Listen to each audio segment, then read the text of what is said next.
আল্লাহর কোরআনের আইন ফাঁস করে ছাড়িয়ে দেব। ওই সাতক্ষীরার বক্তার মতন ডিগ্রি করা, চিল্লাচিল্লি করা, এটা আমার বৈশিষ্ট্য না। কথাগুলো বুঝবেন, আমল করবেন, ঠিক না বে ঠিক? ওই স্টেজের ভিতরে চিল্লিয়া ইসলাম কায়েম হবে না। ইসলাম কায়েম করতে গেলে আস্তে করে একটা ব্যালট নিয়ে কোরআনের যে প্রতীক ওই জায়গায় ঠাস করে মারি দিবে, আর আমাদের নেতা তৈরি হয়ে যাবে। নেতা বলবে ডক্টর ইউনূসের মতন কোরআনের মাহফিল করতে পারমিশন লাগবে না, আগামীকাল থেকে মুসলমান ছেলেরা মসজিদে যাবেন, হিন্দু ছেলেরা মন্দিরে যাবেন, মেয়েরা মুসলমান যারা তারা বোরকা পরবেন, আর হিন্দু যারা আছে তাদের স্বাধীনতা দেওয়া হলো, ওদের ধর্মের পোশাক অনুযায়ী ওরা চলবেন, সব টনটাইট হয়ে যাবে, ঠিক না বে ঠিক? আর আমরা যদি বলি আল্লাহর কোরআনের আইন ফাঁস করে ছাড়িয়ে দেব, তোর এইঠে শেষ কথা কয় না। আর নামবিবার সময় ফির কাপড় খুলিয়া পারে বাংলা। তা কি হলো ভাই?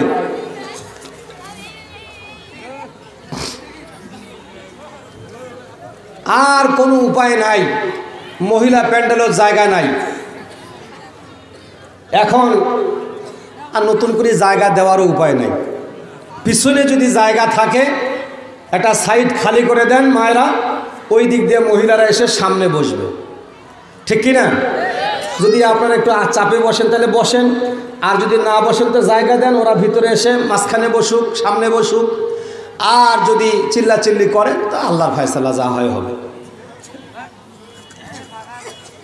চলবে। আমার ভাইয়েরা শোনেন, আলোচনা কোথায় ছিল? পাখি গাছে ডালে বসে বাচ্চাদেরকে আধার দিচ্ছে।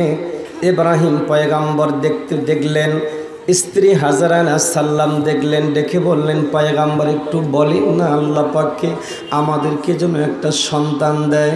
ইব্রাহিম পয়গাম্বর স্ত্রী হাজরাকে ডেকে বললেন, হাজরা পানি নে, অজু কর। পানি নিলেন, অজু করলেন। ইব্রাহিম পয়গাম্বর পানি নিলেন, অজু করলেন, পবিত্র হলেন। ইব্রাহিম পয়গাম্বর 2 রাকাত নামাজ আদায় করে, বিবি 2 রাকাত নামাজ আদায় করলেন, সালাত আদায় করলেন। এবার পয়গাম্বর হাত তুললেন, স্ত্রী হাজরা আলাইহিস সালাম হাত তুললেন। 2 জন স্বামী স্ত্রী হাত দুটা তুলে আল্লাহ রাব্বুল আলামিনের কাছে দোয়া করতেছেন, রব্বানা হাব লানা মিন আজওয়াজিনা ওয়া যুররিয়াতিনা কুররাতা আয়ুনি ওয়াজআলনা লিল মুত্তাকিনা ইমামা।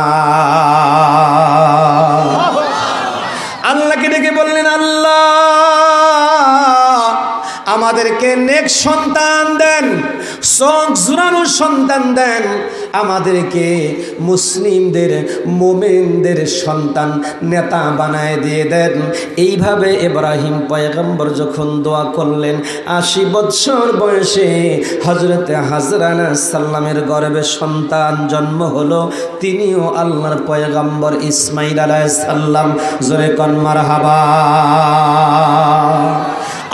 গুলমুন্ডার ভাইয়েরা বোনেরা, আমার জলঢাকার মায়েরা বোনেরা, আমার ভাইয়েরা চাচারা শোনেন, কথাটা এজন্যই বললাম, আপনারা একটু নিজেদের বুকের ভিতরে হাত দিয়ে বলেন তো, আপনার সন্তান বড়টা যেটা জন্ম হয়েছিল, ওই সন্তানটা জন্ম দিতে গিয়া কোন দিন আপনি ওযু করে 2 রাকাত নামাজ পড়েছেন? আপনার বউ কোন দিন ওযু করে 2 রাকাত নামাজ পড়ে খুশবু মেখে আপনার মিষ্টি মুন্ডা খেয়ে এরপর আপনার ভালো ভালো সুগন্ধি মুখে দিয়ে খেয়ে দে ওই রাত্রে সন্তান জন্ম দিয়েছেন? একটু বলেন তো দেখি, আপনার মনটাকে জিজ্ঞেস করে দেখেন। না না না, এখন আপনি আসল তুলে আল্লাহর কাছে অভিশাপ দেবেন, আল্লাহ মুসওয়াটা মুখ ভাত দেয় না, ও যাতে ভাত না পায়, তোর মুখ জুতার ডাং। ঠিক কথা বলেন। তুমি যে সন্তান জন্ম দিয়েছো, যেদিন ও লাভলি ও লাইলি ও খালা, যেই দিন আপনি পেটে সন্তান ধারণ করতে গিয়েছেন, ওই দিন রাত্রে আপনি ওযু করেন নাই, সালাত আদায় করেন নাই, আপনি টিভি দেখেছেন, সিডি দেখেছেন, আপনি গান শুনেছেন, আপনি তামাক জর্দা খেয়েছেন, আপনি গুল মুখে দিয়েছেন।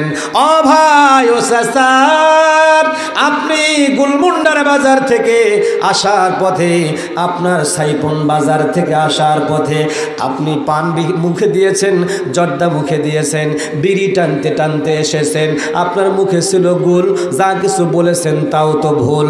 বাজারে কত কিছু করলেন, বাড়িতে আসলেন, ওযু নাই, গোসল নাই, পাক নাই, পবিত্রতা নাই, কোনো রকম পাপসের সঙ্গে পাটা মুছে বিছানায় চড়ে শুয়ে হুড়মুড়ি যাত্রা। যেই লাখ জন্ম দিছে এইলা অর্ধেক ভালো অর্ধেক ফাতরা। তোর দোষে তোক ভাত দেয় না, আর তুই যা জুম্মার ইমামুক বিচার দেশ, শয়তান দুনিয়া। তোর দোষে তুই ভাত পাই না চাষি, তুই যা বিচার দিছিস মেম্বার হোক মেম্বার, মোর বেটাটাকে না শাসন করি দিত, তুই পেটর থুইতে ভুল করছিস। কথা বলো, আমি কি কিছুক্ষণ চালাবো? আপনাদের এলাকাতে হঠাৎ করিয়া কোনো লোক আত্মীয় বাড়ি নিয়ে আইসে না,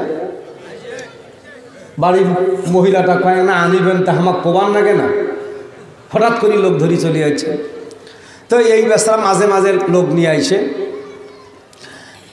তো বেটি একটা বড় হয়েছে আর কি, 7-8 পড়ে, আর একটা ছোটো সাবাফির কোলা। এখন এই ছোটোটার কাপড় চোপড় ধুবার লাগে, এই পাশে তরকারিও পাক করা লাগে।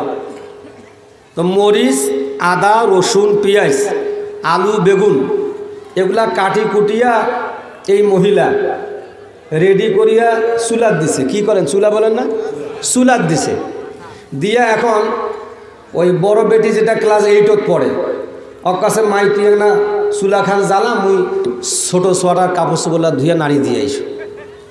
শাশির ঘর কি করে না এরকম, দিয়া ওটা সতে থুইয়া কাপড় চোপড় নিয়ে রোদত নাড়ি দিবার গেছে। তরকারি দিক রান্না করা মোটামুটি। এর মধ্যেই আত্মীয় স্বজন নিয়ে বাড়িতে চলে আসছেন, খাইতে বসছে, খাওয়া দাওয়া চলতেছে। তাই এলাকা আছে তরকারিটা বোধহয় খুব একটা ভালো হয় নাই, লবণ দিছে দেয় নাই, লবণ দিছে দেয় নাই, এনা কেমন কেমন হয়েছে। তো বাড়ির লোকটা কাছে, এই তরকারি কায় পাক করছে, মানে ওর না মোশান দেখাছে, দেখ মুই বাড়ির মোর বাড়িয়ালি মুই শাসন করো, বন্দুক বুঝায়। এরকম কিছু পুরুষ আছে না নাই? আর নায়িকা মতে বাড়িয়ালি গরম দেখায়, হ্যাঁ তরকারি দিয়েছে কার এলা মহিলা এলা কসে আমার মাই। আপনারা কি বলেন এদিকে? হ্যাঁ কসে আমার মাই পাক করছে। এখন কসে মাই যদি পাক করি থাকে তাহলে তো আর বেটির ভুল ধরা যায় না। আর কিছুক্ষণ মাথা চুলকার কয়, হ্যাঁ তরকারি কুটিছে গায়ে, পাশে মুহে কুটিছে, কুটিতে মারি দিচ্ছি তেমন, আর তরকারি ভালো হয় কেমন করে? কথা বুঝছেন না? নাই, পাক যেমন তেমন কুটিতেই দোষ। আজকে আপনার ছেলে অন্য মেয়েকে নিয়ে পালিয়ে যায়, আপনার মেয়ে হ্যালো বলে আর একজনের সঙ্গে চলে যায়, আপনার মেয়েটা অঢঙ্গ পোশাক পরে সমাজে ঘুরে বেড়ায়, আপনার ছেলেটা অসামাজিক কাজে লিপ্ত, আপনার ছেলে গাঁজা খায়, মদ খায়, ভাং খায়, তার মানে আমাদের শিক্ষার কোনো দোষ নাই, আমাদের সমাজের দোষ নাই, তো জন্ম দিতেই দোষ।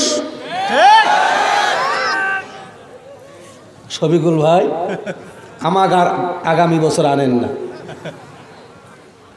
খবর খারাপ। ভাইয়েরা আমার শুনুন, তাহলে আমি আপনাদেরকে যেটা বুঝাতে চাচ্ছি, আল্লাহ রাব্বুল আলামিন ফেরেশতা তৈরি করেছেন, তাদের ভিতরে চাহিদা দেন নাই, কিন্তু আকিলগত জ্ঞান দিয়েছেন। আর জানোয়ার তৈরি করেছেন, জানোয়ারের ভিতরে চাহিদা দিয়েছেন, আকিলগত জ্ঞান দেন নাই। এই মানুষের ভিতরে আল্লাহ পাক চাহিদাও দিয়েছেন, আকিলগত জ্ঞান দিয়েছেন। আকিলগত জ্ঞান চাহিদা দিয়ে এবার আপনারা বলেন তো, সুদ খাওয়া আমাদের জন্য হালাল না হারাম? আরো জোরে। এই 53 বছরে আমরা কোরআনের মাহফিল থেকে শুনেছি সুদ খাওয়া হারাম, সুদ খাওয়া হারাম। এরপরেও যারা সুদ খায় ওরা কোরআনের কথা শুনেছে কিন্তু ওরা বুঝে নাই। আল্লাহ রাব্বুল আলামিন বলেন ওয়ালাকাদ যারানা লি জাহান্নামা কাসীরাম মিনাল জিন্নি ওয়াল ইনসি লাহুম কুলুবুন লা ইয়াফকাহুনা বিহা ওয়া লাহুম আ'য়ুনুন লা ইবসিরুনা বিহা ওয়া লাহুম আযানুন লা ইয়াসমাউনা বিহা উলাইকা কাল আনআম বাল হুম আদল উলাইকা হুমুল গাফিলুন।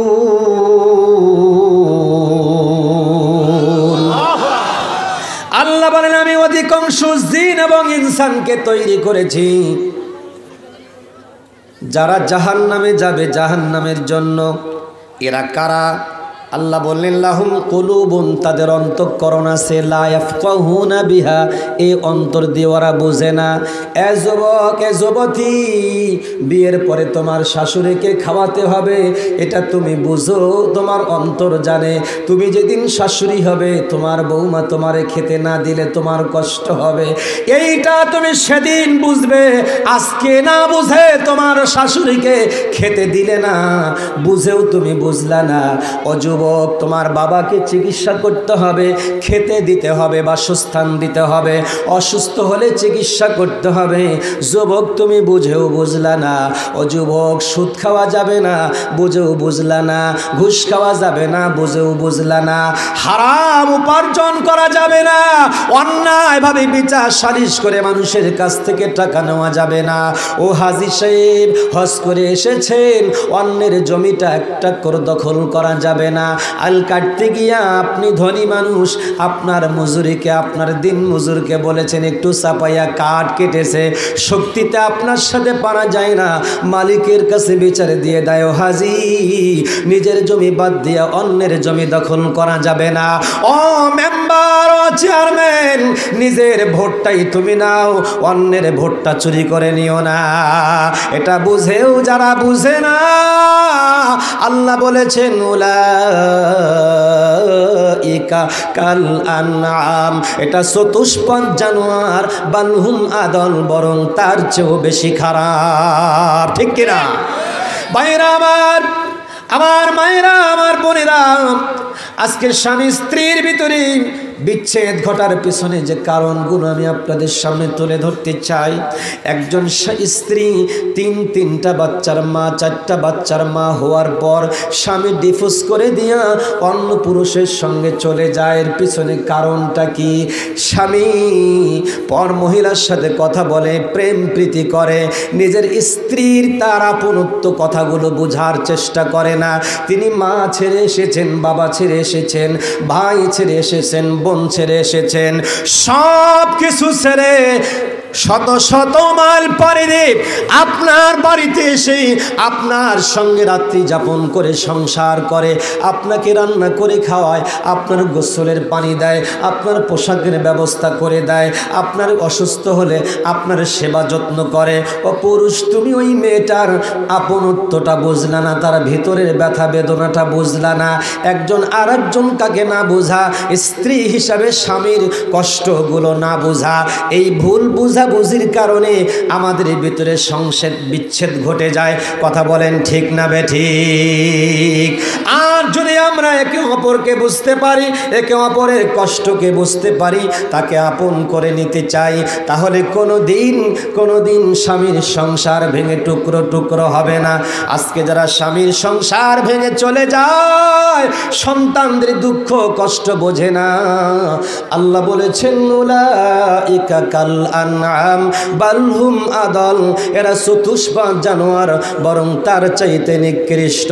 আল্লাহ বলেছেন লাহুম কুলুবুন লা ইয়াফকাহুনা বিহা ওয়া লাহুম আ'য়ুনুন লা ইবসিরুনা বিহা।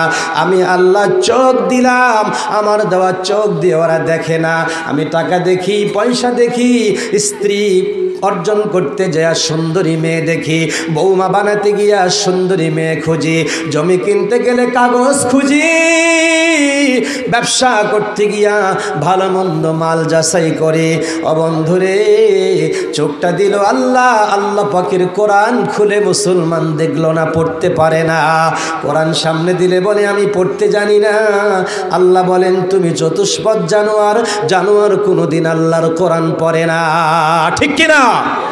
এই জন্য যারা কোরআন পড়তে পারে না ওরা চতুষ্পদ জানোয়ারের মতো, বরং তার চাইতে নিকৃষ্ট।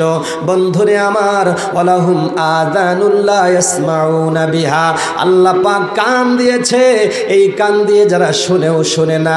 ও বন্ধু তুমি হিন্দি গানের বাজনা শুনলা, ও বন্ধু তুমি বাংলা গানের বাজনা শুনলা, ও বন্ধু তুমি যাত্রা গানের প্যান্ডেলে গিয়া গান শুনলা, ও বন্ধু তুমি বাজারে গিয়া মানুষের গল্প কিচ্ছা কাহিনী শুনলা, কিন্তু আল্লাহর কোরআনের কথা শুনলা না। মসজিদে আজান হলো, মসজিদে গিয়া নামাজ আদায় করলে না। তুমি কানে শুনলা আজান হলো, কাজ ছেড়ে দিলা, কানে শুনলা আজান হলো, চাকরির চেয়ার থেকে উঠে গেলা, কিন্তু তোমার তো কথা ছিল মসজিদ অথবা মুসাল্লায় দাঁড়িয়ে সালাত আদায় করা। তুমি তোমার কাজ ছেড়ে দিতে হবে এটা বুঝেছো, ব্যবসা ধরে নিতে হবে এটা বুঝেছো, কিন্তু আমার আল্লাহর হুকুম সালাত আদায় করতে হবে এটা তুমি বুঝেও বুঝো নাই। আল্লাহ বলেন উলাইকা কাল আনআম বাল হুম আদল, এরা চতুষ্পদ জানোয়ার, বরং তার চাইতে নিকৃষ্ট। বন্ধুরে আমার, আমার দেশের একটা কুকুরকে দেখবেন, এই কুকুরটা বসে প্রস্রাব করে না, দাঁড়ায়া প্রস্রাব করে। আমার বন্ধুরে আমার, সোনার যুবকেরা যারা স্কুল কলেজ ইউনিভার্সিটি বিশ্ববিদ্যালয়ে পড়ো, তোমরা দাঁড়িয়ে দাঁড়িয়ে প্রস্রাব করো। আমার রাসূল বলেছে বসে প্রস্রাব করতে, তোমরা দাঁড়িয়ে প্রস্রাব করো। তুমি মুসলমানের সন্তান এটা তুমি জানো, দাঁড়িয়ে প্রস্রাব করা যাবে না এটা তুমি জানো, জানার পরও তোমার শিষ্টাচার তোমাকে দাঁড়িয়ে প্রস্রাব করায়া দিল, তার মানে তুমি মানুষ নাই, তুমি চতুষ্পদ জানোয়ার হয়ে গেছো, ঠিক কিনা? আজকে আমার সোনার মেয়েরা খালি একটা গেঞ্জি গায়ে দেয়, পাতলা ফেলফেলা একটা গেঞ্জি, 16-17 বছরের একটা মেয়ে খালি গেঞ্জি গায়ে দিয়া, ওটা পাজামা না পায়জামা তাও বোঝা যায় না, এরকম ঝালঝালা একটা কাপড় পিন দিয়া গ্রামের হাটে বাজারে ঘুরে বেড়ায়। হয় বোঝায় যে আমি বর্তমান সময়ের সবচেয়ে শিক্ষিত একটা মেয়ে, আমি মডার্ন যুগের মডার্ন মেয়ে। মাঝে মাঝে ধর্ষণ হয়, কথা বলে না। তোমার এই দৃশ্য, এই পোশাক একজন মুসলমানের পোশাক হতে পারে না। আল্লাহ বলেছেন তুমি মুসলমানের সন্তান পরিচয় দিতে পারো, কিন্তু তুমি চতুষ্পদ হাইওয়ান জানোয়ার, ওই কুকুরের চাইতেও বেশি নিকৃষ্ট, ঠিক না ঠিক? আজকে যারা ঈদের দিনে, ঈদের নামাজ পড়ার পরে যারা গান বাদ্য বাজনার যন্ত্র নিয়ে, ডেস্কটপ নিয়ে, গাড়ি নিয়ে বের হয়ে যায়, এরা মানুষের সন্তান হলেও এরা দেখতে মানুষ, কিন্তু মানুষ না, এরা চতুষ্পদ জানোয়ার, কুকুরের চাইতেও খারাপ, ঠিক না ঠিক? হুড়মুড়ি যাত্রা যতগুলো জন্ম হয়েছে সবগুলো ফাতরা। আপনি দেখবেন ঈদের দিনে যারা এই কাজগুলো করে, এদের জন্মটা মুসলিম পরিবারে হলেও জন্মটা ইসলামী তরিকায় হয় নাই। কুকুর আর শিয়াল যেমন মা বোন দেখে না, যেমনে সামনে সন্তান জন্ম দেয়, এদের সন্তানগুলো ঠিক এইভাবেই জন্ম হয়েছে। এখন আপনি বলবেন হুজুর আমার সন্তানটার জন্য একটু দোয়া করেন তো, আমার সন্তান খালি গাঁজা খাচ্ছে না, গাঁজা যাতে সারি দেয়, আমি কি আরো বেশি করে খোয়া, ঠিক না ঠিক? সম্মানিত ভাইয়েরা, আমার মায়েরা, বোনেরা, আজকের থেকে তওবা করেন, তওবা করে ফিরে আসেন। التائبون العابدون الحامدون السائحون الراكعون الساجدون الآمرون بالمعروف। অনেকগুলো বর্ণনা এখানে রয়েছে, 9টা। আমি এতগুলো বলতে পারবো না। আপনারা যারা মোমেন মুসলমান হতে চান, সন্তান জন্ম দেওয়ার ক্ষেত্রে অবশ্যই পবিত্রতা অর্জন করবেন, ওযু করবেন, গোসল করবেন, ওযু করবেন, পাক পবিত্র হয়ে নামাজ আদায় করে ওই রাত্রিতে আল্লাহর কাছে নেককার সন্তান চাবেন। আপনার পেট থেকে আল্লাহর ওলি হযরত আব্দুল কাদের জিলানী আসবে, নয়তো ওবাইদুল কাদের জন্ম হবে, ঠিক?